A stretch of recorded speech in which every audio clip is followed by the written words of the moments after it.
Oke, halo semua. Kembali lagi di sini sama aku. Nah, untuk di video kali ini aku mau sharing gitu gimana cara memplotkan kurva untuk analisis UPDRS. Nah, sebetulnya UPDRS ini tuh perbedaannya dengan spektroskopi UPPS yang kita sebelumnya pelajari gitu ya di mata kuliah lain. Untuk UPPS spektroskopi UPPS pada umumnya itu biasanya menghitung koefisien absorbansi, sisa koefisien absorbansi yang telah diserap oleh sampel. Jadi emang detektor tuh membaca sinar yang sudah diserapnya, jadi sisa sinar yang sudah diserap. Nah, kalau misalkan UPPS DRS ini itu lebih ke refleksinya atau yang dihamburkan kembalinya oleh sampel gitu. Makanya detektornya agak lurus dengan sinar berkas dengan munculnya sumber cahaya. Nah, karena reflektans kan penghamburan berkasnya, karena nanti kalau misalkan dibuat sejajar dia bakal terganggu lah gitu detektornya dengan sumber cahaya ini, jadi nggak dibuat lurus dengan sumber cahaya. Oke, untuk langsung saja ya, ini dari dua data ya, yang di hijau ini tuh data mentah yang diperoleh gitu dari UPPS analisis UPPS DRS. Nah, di sini ada data wavelength atau panjang gelombang dan reflektansnya. Nah, untuk dua data ini mengacu kepada metode Kubel-Kammung, di mana Kubel-Kammung ini tuh merujuk ke suatu kurva ya gitu. Kenapa Kubel-Kammung? Karena yang di sini diketahuinya itu ada wavelength sama reflektans, bukan absorbansi gitu. Jadi karena itu ini harus pakai metode Kubel-Kammung. Nah, di sini wavelengthnya itu udah ya dalam bentuk nanometer, tidak perlu dikonversi lagi, dan reflektansnya juga langsung saja gitu, tidak perlu dikonversi. Nah, lalu yang setelah ini gitu dicari energi fotonya atau HV-nya. Nah, energi fotonya ini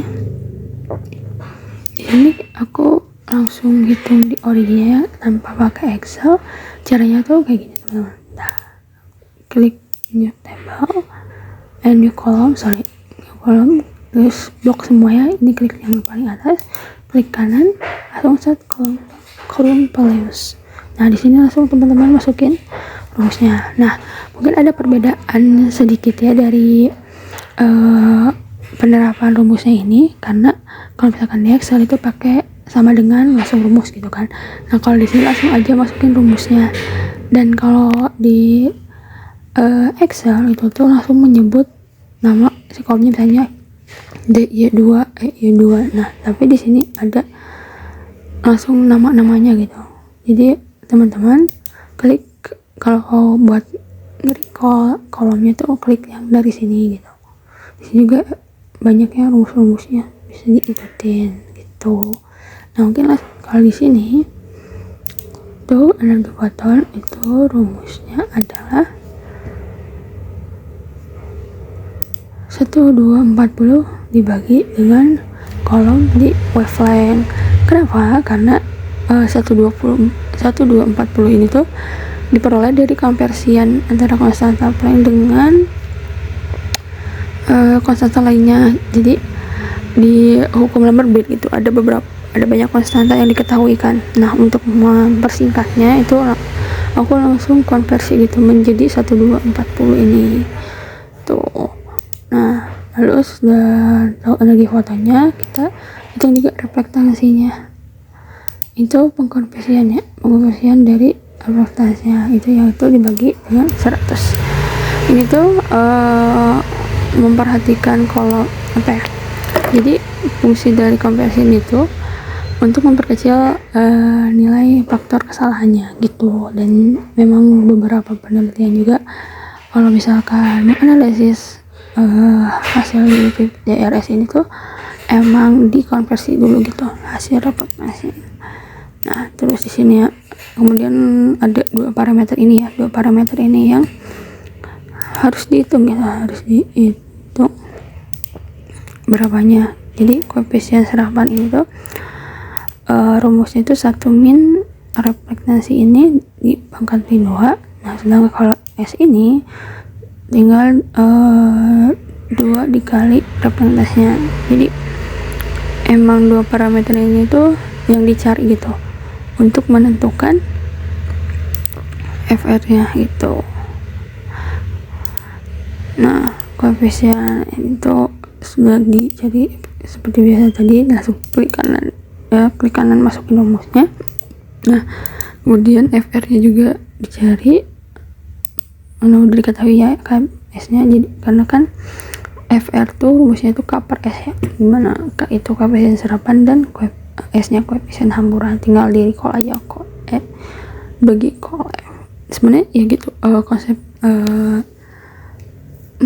apa ya, pengaplikasian rumusnya tuh hampir sama kayak Excel, cuma berbedanya tuh di pemanggilan kolomnya aja. Jadi kalau misalkan teman-teman udah mau manggil kolomnya, tinggal klik ini aja, langsung klik salah satu gitu, yang mana yang kolom yang mau dipanggilnya gitu.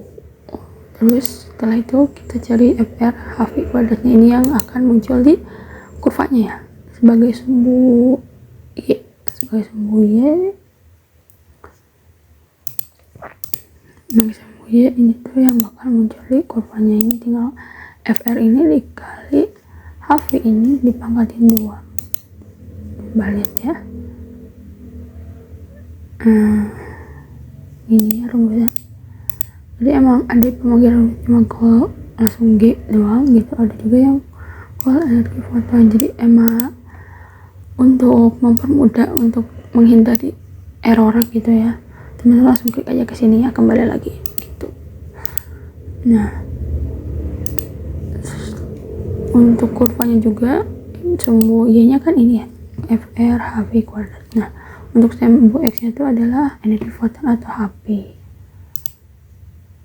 Nah setelah itu kita plotkan saja ya, ini dengan ini diplotkan pakai linear biasa, klik ini terus muncul deh seperti ini.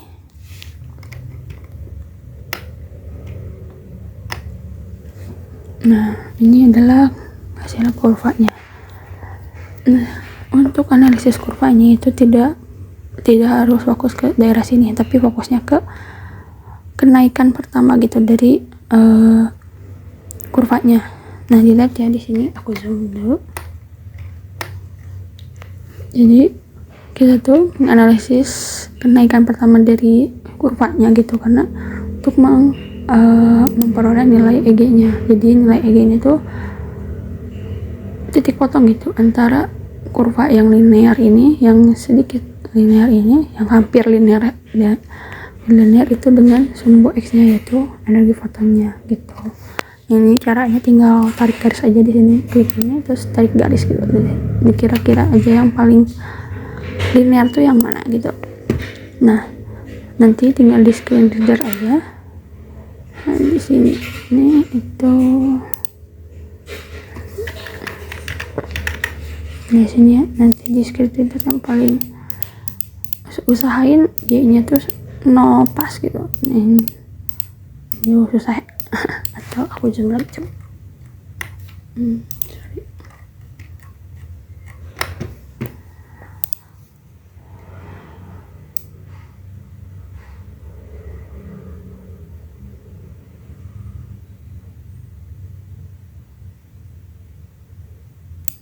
Nah pas ya, intinya paling dekat ini 3,14 ini juga sama 30, ini 30.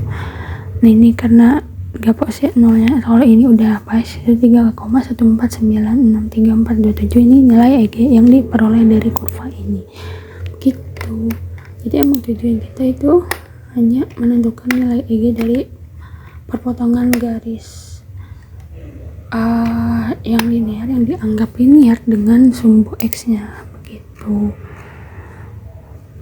Itu teman-teman untuk analisis PDRS ini. Sebetulnya untuk pengolahan datanya juga bisa menggunakan Excel ya, atau pakai emang pengolahan data lainnya gitu selain origin ini. Tapi untuk ketelitian gitu ya, sejauh ini untuk ketelitian grafiknya atau kurvanya itu tuh lebih teliti pakai origin ini gitu.